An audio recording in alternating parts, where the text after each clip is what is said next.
Saudara sekalian yang kekasih, pemberitaan firman Tuhan pada kesempatan ini berjudul Pembaringan Terakhir. Pembaringan terakhir. Bayangkan Anda sedang tergeletak di ruang ICU rumah sakit. Nafas saudara hanya tinggal sepotong saja, artinya sudah sulit menarik nafas. Oleh karenanya dibutuhkan alat bantu bernafas. Tidak ada bunyi musik klasik atau lagu pop. Yang terdengar hanyalah alat-alat kedokteran yang suaranya monoton, menopang nyawa orang-orang yang sedang sekarat, termasuk saudara. Bunyi alat-alat kedokteran itu membangkitkan bulu kuduk berdiri. Kalaupun bisa terdengar suara nyanyian, maka yang terdengar adalah nyanyian kematian. Seakan-akan penghuni ruangan ICU tersebut sedang mempersiapkan suatu paduan suara bersama, hendak menyenandungkan nyanyian kematian. Bayangkan saudaraku, sebab bukan tidak mungkin kita akan ada di ruangan itu. Cepat atau lambat kita akan menemukan tempat pembaringan terakhir kita. Kalau di ruang ICU yang menjadi tempat pembaringan terakhir, Anda tidak bisa membedakan kapan siang, kapan malam. Yang saudara tahu, bila malam adalah semua menjadi senyap. Tidak ada lagi hilir mudik orang-orang yang datang membesuk untuk mendoakan. Catatan kecil, biasanya doa-doa yang dinaikkan di ruang ICU menyiratkan keputusasaan melihat kondisi pasien yang no hope. Kalau malam tiba, hanya terdengar sesekali percakapan suster dan dokter yang berbicara pelan setengah berbisik, dan terdengar langkah sandal yang diseret, ini pasti suster. Atau langkah yang mencoba seperlahan mungkin, biasanya kalau ada anggota keluarga yang menunggui pasien di ruang ICU itu. Makin malam suasana lebih senyap lagi, seakan-akan sudah ada di kuburan. Kalau saudara ada di ruang ICU, menengok ke kanan dan ke kiri, hanyalah ranjang-ranjang pasien yang memiliki nasib sama. Nasib yang sama dengan saudara. Tak terpikir TV dengan sinetron berseri yang selama ini menemani Anda sebelum tertidur lelap ketika Anda masih sehat di rumah. Kalaupun kita masih ada penciuman, kalaupun Anda masih ada penciuman, yang dapat dicium hanyalah bau ruang rumah sakit yang syarat dengan obat-obatan. Tidak ada bau wangi parfum atau aroma kopi hangat. Dokter sudah memberi isyarat kepada keluarga bahwa keadaan Anda sudah tidak ada harapan. Dari pengalaman medis, kondisi seperti ini adalah kondisi akhir pasien. Nyawa saudara tidak lebih dari beberapa hari atau bahkan mungkin hanya tinggal beberapa jam. Oleh karenanya dokter menyarankan agar keluarga bisa dikumpulkan. Dalam situasi seperti itu barangkali saudara masih bisa merasakan kehadiran orang di samping ranjang, tetapi saudara tidak mampu menggerakkan tubuh. Kalau bisa berbicara, Anda akan berkata, temani aku, temani aku. Tetapi suara itu pun tidak akan bisa terdengar, sebab mulut pun sedang dipenuhi selang-selang untuk bantuan pernafasan.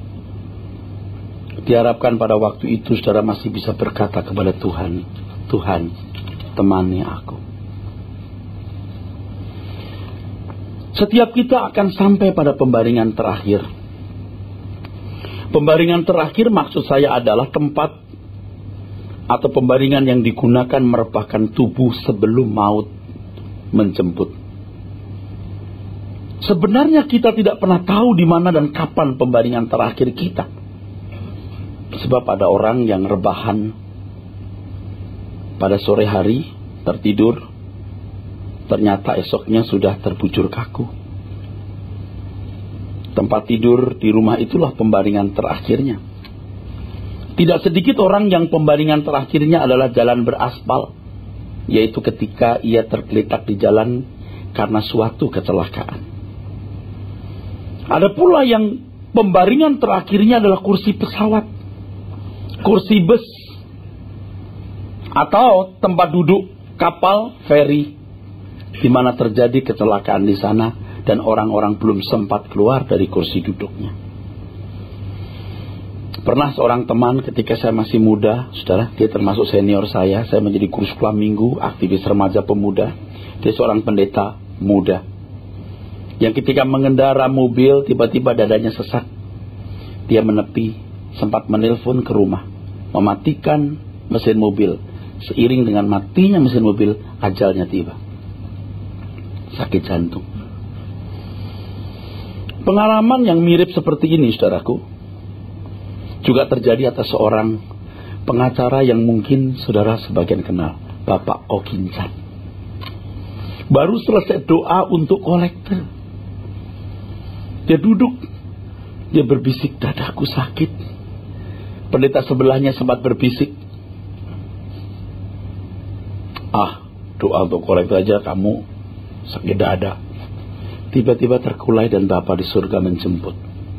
Saya kenal dengan Ibu Ko yang beberapa kali mengundang saya hadir di persekutuan doa Morotai, Jalan Morotai maksud saya. Saya percaya beliau tahun-tahun terakhir melayani Tuhan dan membela pekerjaan Tuhan. Bapak di surga menjemputnya. Kalau teman saya tadi mati, meninggal dunia, pembaringan terakhirnya adalah kursi mobilnya. Ini kursi gereja. Saudaraku sekalian yang kekasih, renungkan dengan serius. Kita pasti memiliki pembaringan terakhir. Dan pembaringan terakhir kita tidak pernah kita bisa prediksi. Sangat jarang Tuhan menunjukkan di mana pembaringan terakhir kita. Kalau kita tahu, barangkali kita akan memilih tempat pembaringan yang menurut kita paling representatif. Tapi itu sebenarnya bukan masalah. Bukan masalah sama sekali. Mau meninggal di rumah sakit, atau dimanapun, tidak masalah. Setelah itu apakah dikubur atau dikremasi, tidak masalah. Yang menjadi masalah adalah di mana roh jiwa kita akan dibaringkan setelah itu. Itu yang menjadi masalah. Ironisnya, tidak sedikit orang mempersiapkan peti mati dan tanah pekuburan sebelum meninggal, tetapi tidak mempersiapkan kepastian kediaman roh dan jiwa di mana ada pembaringan setelah dikubur dan tubuh hancur bersama dengan tanah. Saya tidak menakut-nakuti saudara. Jangan-jangan tempat tidur yang saudara pakai untuk tidur hari-hari ini itu pembaringan terakhir saudara. Supaya saudara lebih bersiap-siap, beri tulisan di pembaringan itu, ini pembaringan terakhirku. Supaya kita lebih siap menghadap Hakim Maha Agung. Di pembaringan terakhir sebelum seseorang melepaskan ajal, itulah situasi di mana tidak seorang pun dapat menemani. Pasangan hidup, orang tua, anak, teman dekat, siapapun tidak bisa mendampingi. Ruangan hidup kita akan terasa begitu sepi, sepi sekali. Dan ruangan hati kita akan terasa kosong dan kosong sekali. Diharapkan Tuhan ada di sana. Diharapkan Tuhan ada di ruangan itu supaya tidak ada kesepian atau kehampaan. Tuhan yang selama itu telah menempatinya dengan nyaman. Dengan nyaman artinya tidak ada yang lain yang menempati selain Dia. Sebab seperti yang dikatakan Tuhan Yesus di Injil Matius pasal 6 ayat 24. Kamu tidak bisa mengabdi kepada dua Tuhan. Ruangan hidup kita haruslah menjadi ruangan pribadi Tuhan. Ruangan hati kita harus menjadi private room-nya Tuhan. Dan tidak boleh ada yang lain ada di situ.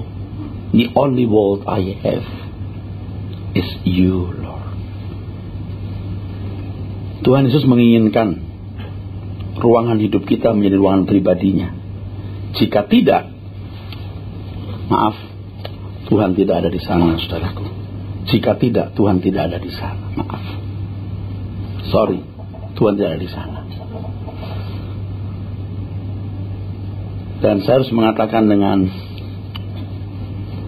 tegas bahwa sebagian besar saudara belum melakukan dengan baik.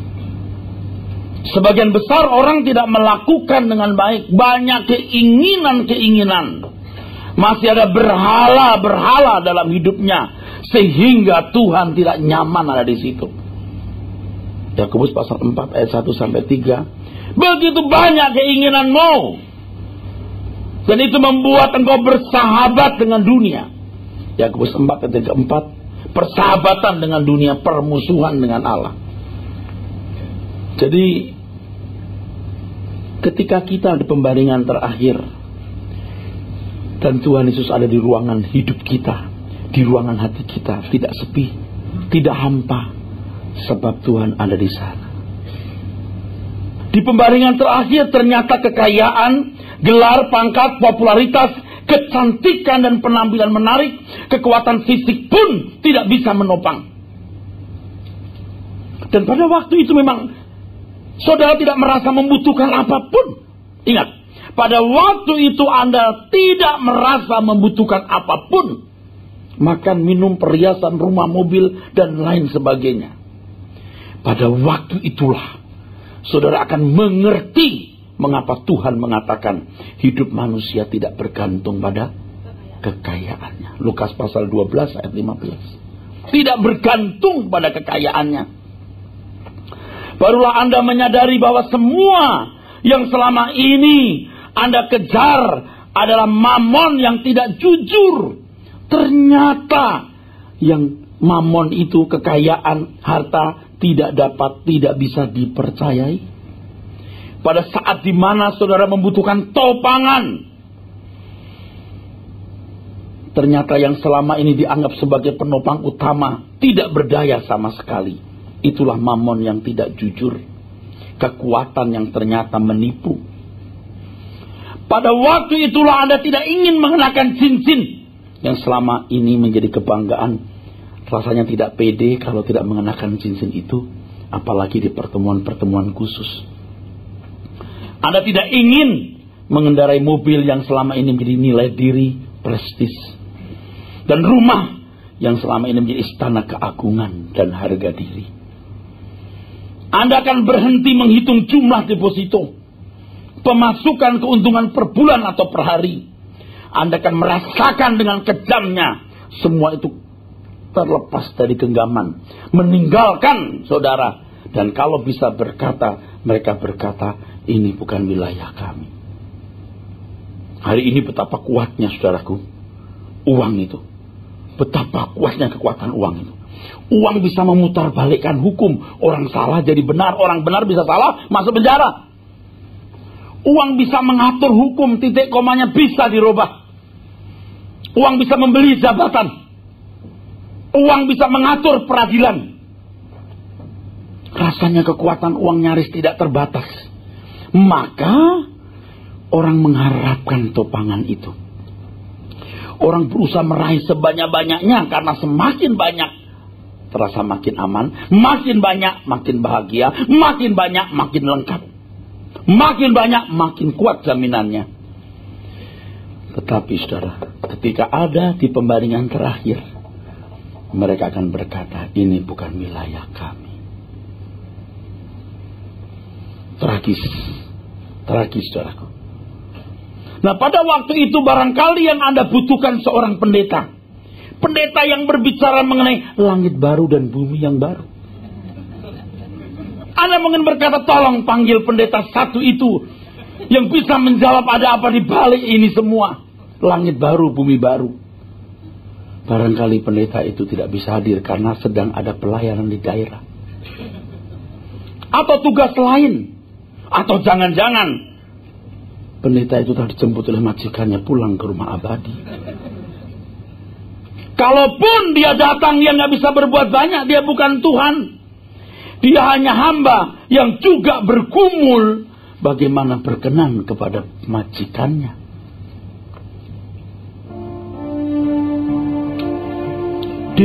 pembaringan terakhir aku berbisi, Tuhan Engkau ada di sini. Kaulah yang menemani, setia mendampingi di lembah kekelaman ini. Ku menantikan jemputan di saat ini, bawaku ke rumah abadi. Kan ku pandang wajahmu, kan kau peluk diriku, teduh dalam perhentianmu. Jadi kalau saudara tidak mulai bersahabat, Anda asing buat Tuhan, dan Tuhan pun asing. Di pembaringan terakhir aku berbisik, Tuhan Engkau ada di sini. Kaulah yang menemani, setia mendampingi di lembah kekelaman ini. Ku menantikan jemputan di saat ini, bawaku ke rumah abadi. Kan ku pandang wajahmu, kan kau peluk diriku, teduh dalam perhentianmu. Coba renungkan, ketika saudara tergeletak di pembaringan terakhir, apa yang saudara pikirkan waktu itu? Apa yang saudara bisa lakukan? Keadaan atau situasi seperti itu sulitlah untuk bisa dibayangkan sekarang. Sebab keadaan seperti itu harus dialami langsung dan dialami sendiri. Pikiran dan perasaan kita sekarang ini tidak mampu untuk membayangkan situasi itu secara lengkap dan sempurna. Tetapi yang jelas, situasi tersebut benar-benar mengerikan kalau orang tidak siap melepaskan nyawa. Tidak siap melepaskan nyawa artinya tidak memiliki kepastian keselamatan. Nah, di sini kita harus mulai belajar apa maksud kepastian keselamatan itu. Sebab banyak orang menyederhanakan, mensimplifikasi. Kalau mau selamat, yakin-yakin aja. Kamu yakin kamu akan selamat, kamu selamat. Itu bodoh. Kamu yakin kamu akan selamat, kamu selamat. Itu bodoh. Keselamatan itu sebuah pengalaman hidup.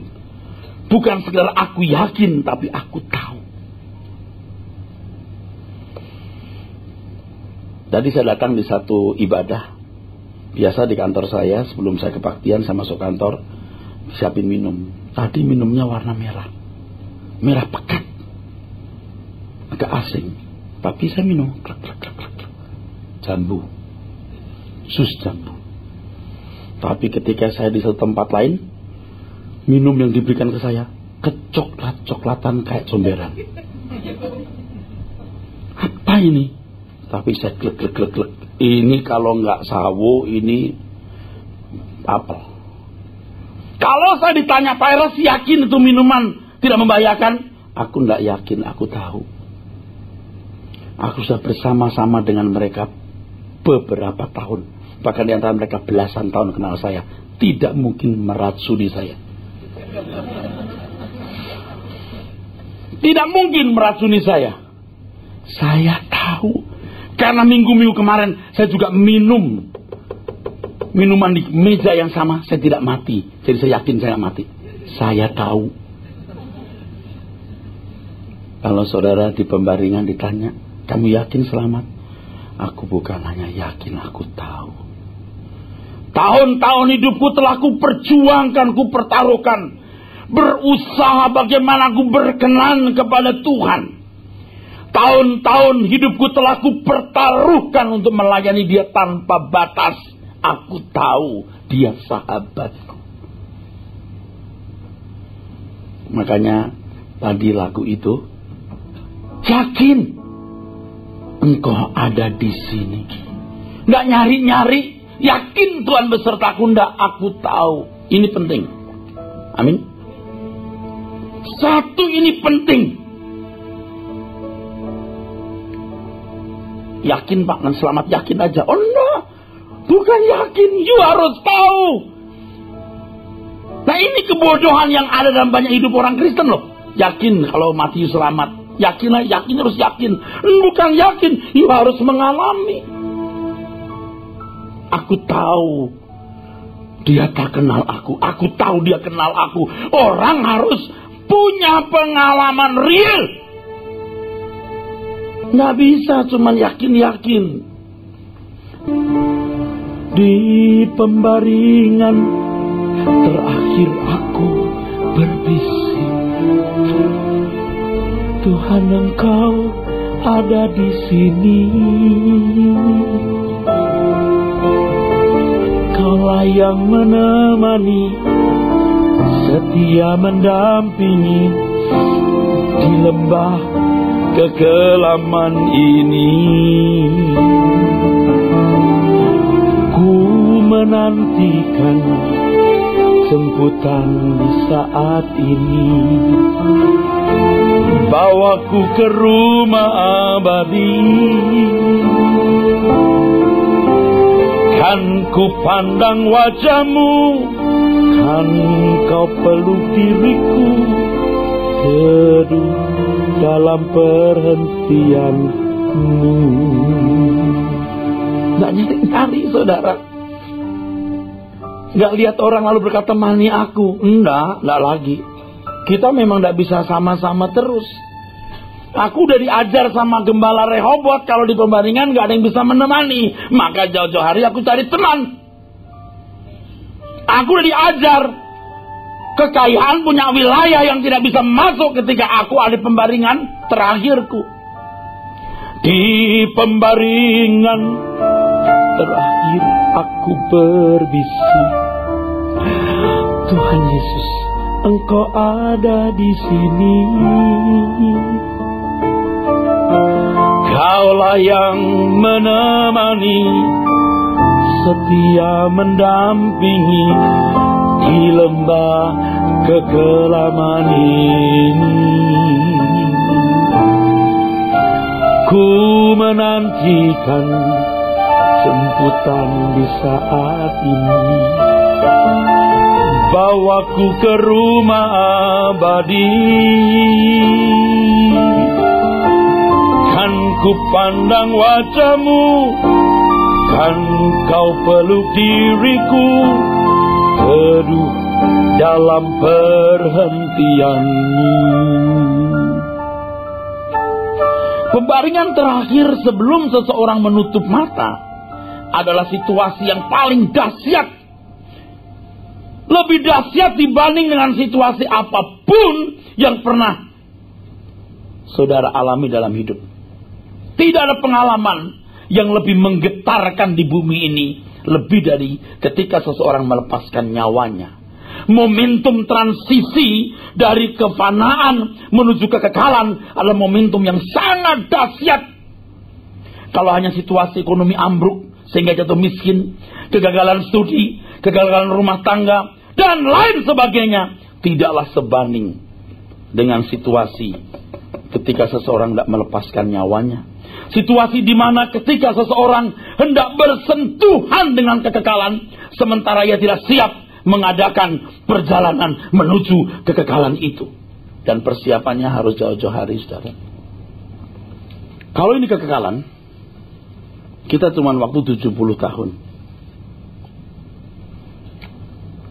Jangan saudara berpikir nanti di sini 5 tahun sebelum meninggal, kamu pun nggak tahu kapan meninggal.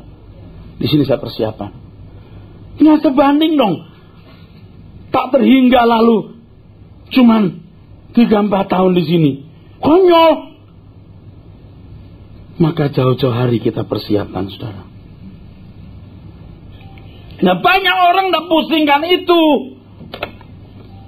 Banyak orang tidak peduli hal itu, saudaraku sekalian.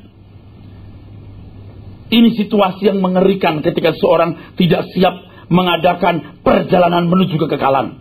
Itulah sebabnya Tuhan Yesus berkata, jangan takut kepada apa yang dapat membunuh tubuh, tapi yang tidak berkuasa membuang jiwa ke dalam neraka.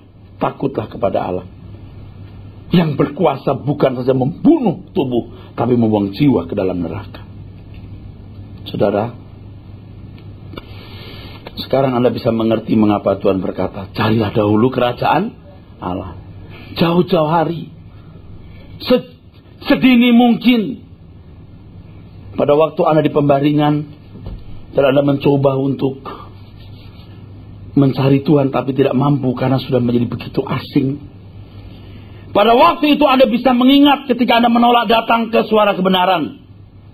Anda menganggap datang ke pedalaman Alkitab terlalu sulit. Anda lebih sibuk dengan hobi daripada mendengarkan khotbah.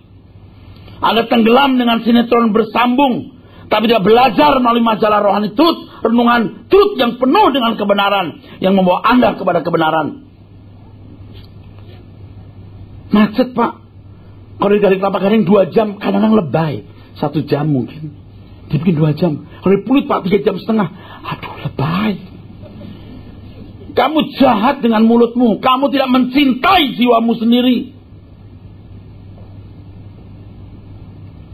Tapi kalau kalian mau makan sate, ke puncak hanya makan sate baik lagi. Sore itu. Bener-bener. Asing dia. Di mata Allah asing. Dia pun juga akan memandang asing Tuhannya. Dia tidak bersahabat dengan serius. Mau yakin-yakin aja selamat. Tidak bisa. You harus tahu. Satu kali saya besok satu bapak. Dia ada pengerasan di liver atau di mana. Ketika saya datang, dia bilang, Pak Pendeta, tolong nyanyikan lagu Di Sini Kau Beri Kelegaan. Coba. Dia tahu saya orang Rehobot. Di Sini Kau Beri Kelegaan, itu kan lagu wajib atau kebangsaan gitu di Rehobot ini. Saya suruh nyanyi. Coba kira-kira saya nyanyi nggak? Ya nyanyi. Masa nggak mau? Di situ ada beberapa orang, saya jadi kayak anak SD yang disetrap guru. Di sini Kau beri kelegaan, di rumahmu Tuhan. Hidup yang penat, letih gelisah, Kau ganti sukacitamu. Di tempat perhentian Bapa, jiwaku labuhkan. Saudara, Bapak itu akhirnya meninggal. Tapi yang menarik bukan itu.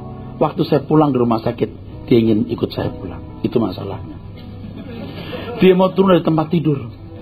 Dicegah keluarganya, jangan, aku mau ikut Pak Eras. Aku mau melayani bersama Pak Eras. Dia sempat bilang kira-kira begini, kemana Pak Eras pergi, saya akan mendampingi, menemani dia melayani Tuhan. Tapi meninggal, saudara. Udah pengerasan liver yang berat. Jadi kalau ingat terharu juga, saudara. Saya kenal betul Bapak ini kan duduknya selalu di pinggir. Kalau di waktu itu di Duta Merli itu di pinggir. Kiri saya apal. Di pinggir tengah jadi selalu apal. Ketika hidup saudara perhitungan dengan pekerjaan Tuhan, Anda perhitungan berkorban bagi pekerjaan Tuhan. Anda ngitung kalau untuk Tuhan, tapi kalau untuk diri sendiri Anda nggak ngitung, you akan menyesal. You akan menyesal. Jangan hanya bilang setuju, tapi berubahlah dan bertobatlah. Amin. Anda pasti ada di pembaringan terakhir, saudara. Tidak tahu kapan. Bayangkan Anda sedang berdiri berbaris antri di suatu barisan yang sangat panjang. Sampai saudara tidak pernah bisa melihat siapa yang paling belakang dan siapa yang paling depan. Ternyata Anda sedang menghadap tahta pengadilan Allah. Anda tidak pernah membayangkan keadaan itu akan Anda alami. Anda sama sekali tidak pernah berpikir bahwa keadaan itu ada. Pada waktu masih hidup, bila mendengar pendeta berbicara mengenai langit baru dan bumi yang baru, Anda anggap sebagai sesuatu yang tidak berarti. Memang tidak membuang begitu saja, tetapi Anda sebenarnya tidak menghargai sebagaimana mestinya. Anda berpikir seakan-akan dunia ini adalah dunia satu-satunya yang dimiliki manusia. Seakan-akan tidak ada kesenangan lain selain dunia hari ini. Itulah sebabnya banyak orang meraih sebanyak-banyaknya yang dapat diberikan dunia. Di barisan panjang tersebut, ketika semua manusia harus menghadap tahta pengadilan Allah, Anda sulit menemukan orang yang Anda kenal. Karena jumlahnya bukan ratusan juta, miliar. Sulit, saudara. Muka-muka asing yang datang dari berbagai bangsa ada di sekitar saudara. Diam 1000 bahasa. Rasa-rasanya mereka memiliki perasaan yang sama, yaitu ingin berkomunikasi. Tetapi suasana dahsyat di pengadilan Allah tidak memberi kemungkinan mereka bisa berkomunikasi. Suasana kengerian yang tidak pernah dialami dirasakan setiap orang. Anda pun juga tidak bisa berdoa. Rasanya pengen berdoa tapi tidak bisa berdoa. Kenapa? Di situ sudah tahu tidak ada link sama sekali dengan Allah bagi yang terhilang. Kalau sekarang Anda berdoa masih ada link, nanti tidak ada lagi. Seperti nggak ada kalau handphone nggak ada signal. Sebab Anda berdoanya pada waktu mau makan, pada waktu mau tidur, waktu di gereja, dan pada waktu Anda punya masalah. Itu sebenarnya satu pelecehan karena Anda hanya menjadikan Tuhan sebagai objek yang dieksploitasi. Anda tidak betul-betul mau bersahabat dengan Tuhan. Dan herannya itulah yang diajarkan banyak orang hari ini. Benar-benar ngawur, saudara. Benar-benar ngawur. Allah itu baik, berkuasa, memberkati. Kalau bicara soal ketidakmustahilan, itu berbicara mengenai kuasa Tuhan yang bisa mempermudah kita mendapatkan kesembuhan, berkat jasmani dan lain sebagainya. Padahal hal-hal ini juga bisa dimiliki oleh orang-orang non-Kristen, bahkan anak-anak setan pun juga bisa punya. Bicara soal ketidakmustahilan, harus bicara mengenai kuasa Tuhan yang bisa merubah kita. Amin. Ada orang berkata begini, Pak Eras itu gak percaya mujizat lagi. Salah dia. Saya sangat percaya mujizat. Tetapi saya lebih percaya bahwa kita harus belajar bertanggung jawab. Gereja jangan dijadikan praktek klinik di mana pendeta jadi dukunnya dan seolah-olah Tuhan jadi sumber kuasanya. Sekarang kan modelnya bagaimana Allah bisa memberi nafkah kepada kita. Seharusnya kita harus belajar bagaimana mencari nafkah untuk Tuhan. Aku jaga kesehatanku sesehat-sehatnya untuk Tuhan. Aku bekerja sekiat-kiatnya jadi orang kaya dan sangat kaya untuk Tuhan. Walaupun Tuhan sebenarnya tidak butuh kita. Amin. Ngerti maksudnya, saudara? Ini yang benar, jangan dibalik. Kelihatannya itu tidak masalah. Waduh, masalah sekali itu, saudaraku. Orang tidak pernah bertanggung jawab, bahkan cenderung menjadi tidak bertanggung jawab, karena Allah akan memberikan kemudahan-kemudahan. Waduh. Orang seperti ini, saudaraku, tidak berurusan dengan Tuhan secara benar. Padahal kalau kita datang kepada Tuhan, kita datang bukan karena kita punya masalah atau kebutuhan dalam arti kebutuhan jasmani, tapi karena kita mau membangun relasi dengan Tuhan. Di barisan panjang tersebut, saudara akan terdorong untuk lari keluar dari tempat itu. Tapi tahukah saudara, pada saat itu saudara akan merasa begitu kecil, sangat kecil, bukan siapa-siapa. Sebab Anda sedang menuju satu tempat pembuangan yang namanya, pengen tahu yang namanya apa? Sampah abadi. Jangan sombong. Saatnya begini, binasa. Kalau pakai bahasa preman, mampus. Dan menurut saya, sebagian besar saudara cenderung di sini. Kok begitu? Karena dari 10 orang nggak saya temukan, dari 100 orang 2, dari 1000 orang 5. Pengalaman hidup membuat saya punya analisa begitu. Orang tidak sungguh-sungguh mencari kesukaan Tuhan, tapi kesukaan diri sendiri. Nah, pada waktu di barisan panjang tersebut, Anda akan merasakan keagungan Tuhan yang tiada tara. Keagungan dan kemuliaan yang sangat menakjubkan, tetapi menakutkan. Mungkin Anda mulai berpikir, mengapa Tuhan begitu menakutkan? Ingat, orang yang di dunia ini takut akan Allah, menghadap Allah tidak takut lagi. Tapi orang yang di dunia tidak takut akan Allah, hidup sembrono sembarangan, ia akan ketakutan di sana. Keagungan kemuliaan Allah itu menjadi menakutkan bagi dirinya. Tentu bagi orang-orang yang selama di dunia mengagungkan Tuhan, memuliakan Tuhan, itu keagungan kemuliaan itu seperti aliran air yang tidak pernah berhenti, memuaskan jiwa. Memuaskan jiwa, kemuliaan yang dirasakan itu memuaskan jiwa, menyegarkan jiwa. Kenapa? Karena dia sudah terbiasa dengan memuliakan Allah, menyembah Dia, proskuneo, memberi nilai tinggi, proskuneo. Dalam bahasa Ibrani-nya saka, tunduk, sudah biasa memberi nilai tinggi Tuhan, bukan karena pinter praise and worship. Bukan karena bisa menyanyi, engkau luar biasa Allahku. Itu sering menipu manusia. Yang penting bagaimana setiap hari Anda memberi nilai tinggi Tuhan. Amin. Itu yang penting. Memberi nilai tinggi Tuhan. Dibiasakan setiap hari. Mereka yang sudah akrab dengan kehadiran Tuhan dalam hidup mereka, mereka bukan saja mampu berdoa pada waktu di kekalan, tapi bahkan mampu bercengkerama dengan Dia. Bagaimana saudara? Apakah saudara siap masuk di pembaringan terakhir saudara? Saya tidak ada motif lain kecuali menyampaikan firman Tuhan ini semurni-murninya. Di tengah-tengah penyesatan yang luar biasa di banyak gereja dan persekutuan hari-hari ini. Coba saudara renungkan saudara. Seandainya tidak pernah ada Anda di dunia ini, seandainya tidak pernah ada Anda dalam kenyataan hidup ini. Nah, untuk ini perlu waktu cukup panjang saudara. Saya merenungkan 1-2 menit rasanya belum. Saya diam. Seandainya Erastus tidak ada, tidak pernah ada dalam kenyataan hidup ini, berarti tidak pernah ada kisah hidup seorang bernama Erastus di bumi ini maupun di kekekalan nanti. Sampai Anda punya pikiran yang terbuka gitu. Seandainya tidak ada Erastus, bumi ini berputar, tidak ada pengaruhnya apa-apa.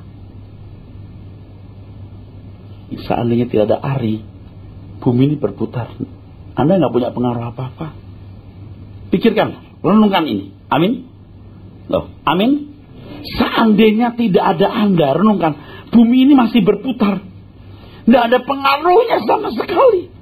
Tuh renungkan tuh. Artinya apa? You are nothing. I am nothing. We are nothing. Nangkep? Tetapi kalau kita sampai ada, itu ada agenda yang luar biasa karena Allah mengadakannya. Nah, itu masalahnya. Kalau sampai Tuhan mengadakan kita, itu berarti sesuatu yang luar biasa. Ada agenda yang luar biasa. Mengapa kita diadakan? Makanya orang harus lihat agenda Tuhan, jangan agendanya sendiri. Agendanya sendiri. Sekolah, kuliah, kerja, kawin, punya anak, membesarkan anak, punya deposito, rumah besar, dan fasilitas. Ya terserah kalau Anda tidak mau menjadi sahabat Allah, terserah kalau Anda tidak mau menjadi sahabat Tuhan, terserah. Tapi saya mau beritahu, saya nggak menambah-nambahi.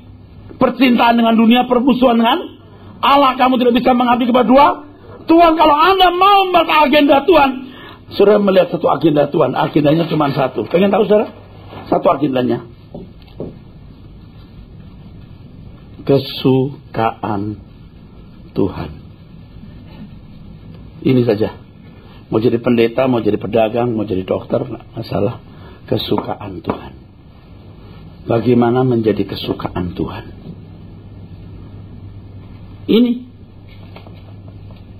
Nah, sedangkan kita semua sudah terbiasa dengan irama hidup, bagaimana menyukakan diri sendiri. Jangan mati dulu sebelum saudara menyukakan Tuhan. Jangan mati dulu. Masih ada kesempatan kita merubah diri, saudara. Jangan mati dulu. Semua ini milikmu. Semua ini milikmu. Semua ini milikmu, Tuhan. Kau ciptakan untukmu.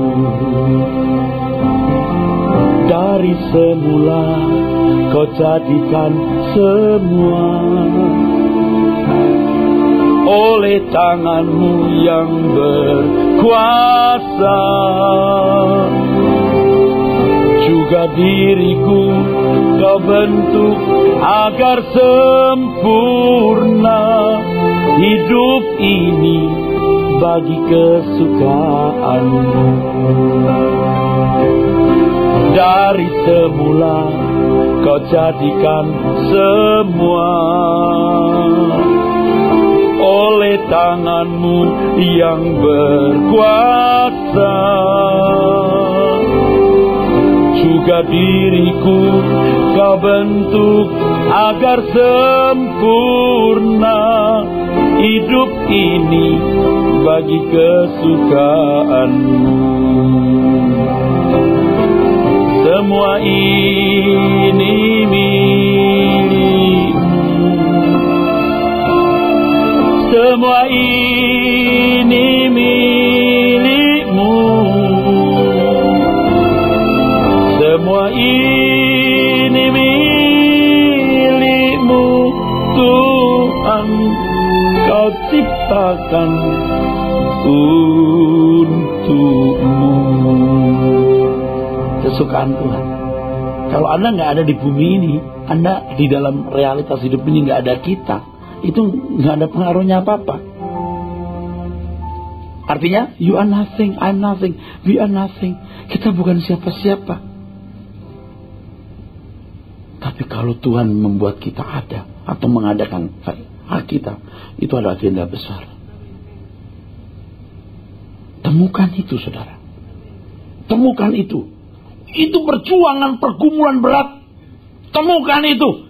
Bergereja bukan untuk sekedar supaya dapat pemenuhan kebutuhan jasmani. Mengenal Dia. Mengerti isi hatinya. Supaya kita bisa menyukakan Dia.